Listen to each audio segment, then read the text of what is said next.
जान मैंने अपनी दी, खून दिया बेशबहा, कि पावे जिंदगी और मौत से हो रहा।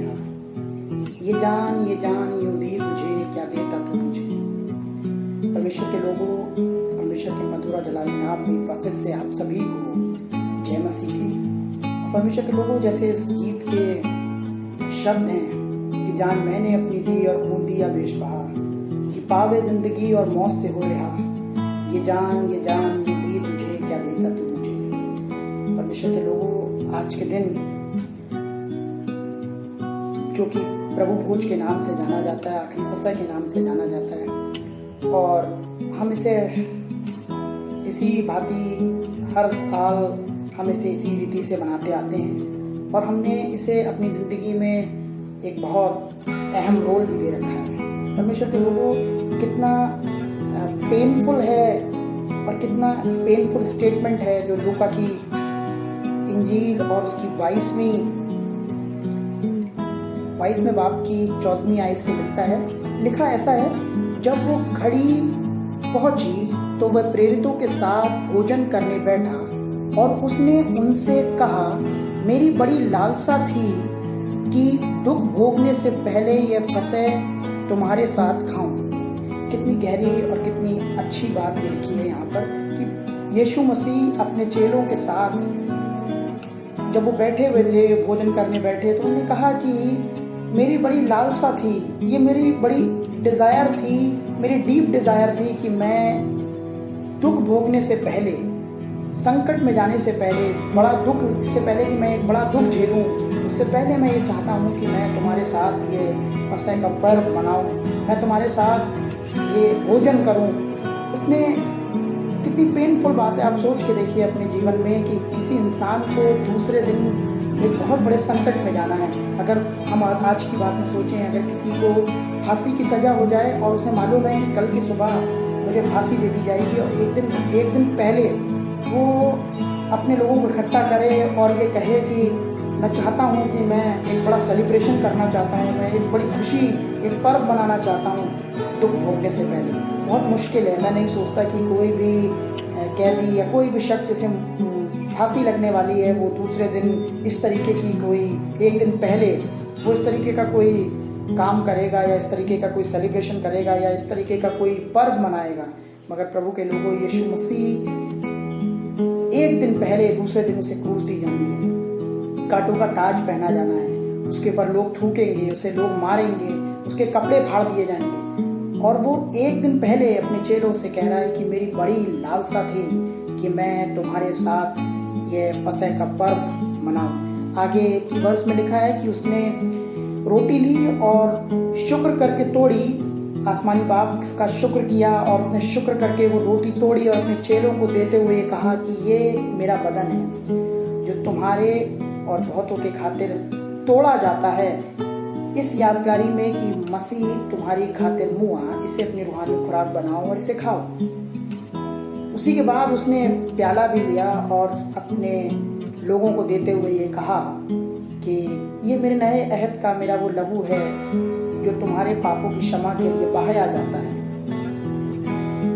और मैं तुमसे सच कहता हूँ कि जब तक मैं दोबारा से अपने पिता के राज में नहीं आऊँगा, तब तक मैं इसे दोबारा नहीं लूँगा। परमेश्वर के लोगों, हमें आज की शाम ये सोचने की ज़रूरत है कि जब हम उसके बदन को और उसके लहू को अपनी ज़िंदगी में, अपने शरीर में लेते हैं, इस यादगारी में कि मसीह हमारे खातिर हुआ, और हम उसे अपनी रूहानी खुराक बनाते हैं और उसे पीते हैं और उसे खाते हैं, तो परमेश्वर के लोगों, परमेश्वर का वचन ये बताता है हमको कि जब हम उसे अपनी रूहानी खुराक बना रहे हैं, तो रूहानी खुराक बनाने के बाद हमारी रूहानियत ज़िंदगी में, रूहानी ज़िंदगी में क्या परिवर्तन आ रहा है। अगर हम एक छोटी सा एग्जांपल्स मैं आपको देता हूँ कि यदि हम चाहते हैं कि हमारे शरीर में हम कुछ मोटे हो जाएं या किसी ताकतवर हो जाएं, तो हम बहुत सी चीज़ों का सेवन अपने शरीर में करते हैं।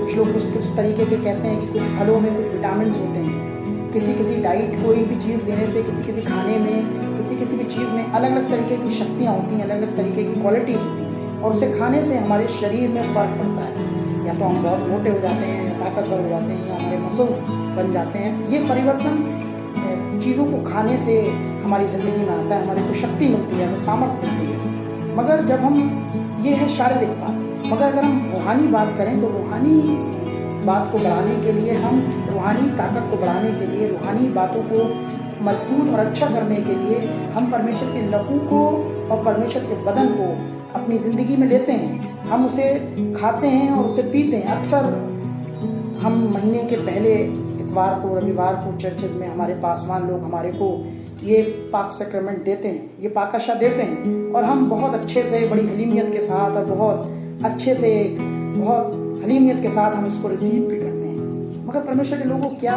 हर महीने की, यीशु मसीह ने कहा मेरी यादगारी में ये करते रहना, मगर क्या हम हर महीने के पहले संडे ले लेना, क्या हमारी रूहानी ज़िंदगी बदल रही है? परमेश्वर का बदन लेने से, परमेश्वर के लहू को लेने से क्या हमारी ज़िंदगी में कुछ बदलाव आ रहे हैं? यदि हमारी ज़िंदगी में कोई बदलाव नहीं आ रहे हैं, यदि हमारी रूहानी चीज़ें बदल नहीं रही हैं, यदि हमारी ज़िंदगी में कुछ परिवर्तन नहीं आ रहा है, तो परमेश्वर के लोगों, ये लेने से हमें कोई फ़ायदा नहीं। मगर आज की शाम में एक चीज़ समझने की ज़रूरत है कि यदि हमारे अंदर परमेश्वर का बदन और परमेश्वर का लहू है, तो हमें ये सोचने की ज़रूरत है कि हमारे अंदर वो सामर्थ है जो यीशु मसीह में थी। इसीलिए तो वो कहता था कि तुम मुझसे भी बड़े बड़े काम करोगे। परमेश्वर के लोगों, हमें इस बात का विश्वास करना होगा आज की शाम कि यदि उसका बदन और उसका लहू हमारे जीवन में है, यदि हमने उसे लिया है विश्वास के साथ, तो परमेश्वर के लोगों, हम उससे भी बड़े बड़े काम करेंगे। हम लोगों के लिए प्रार्थनाएं करेंगे और लोग चंगे हो जाएंगे।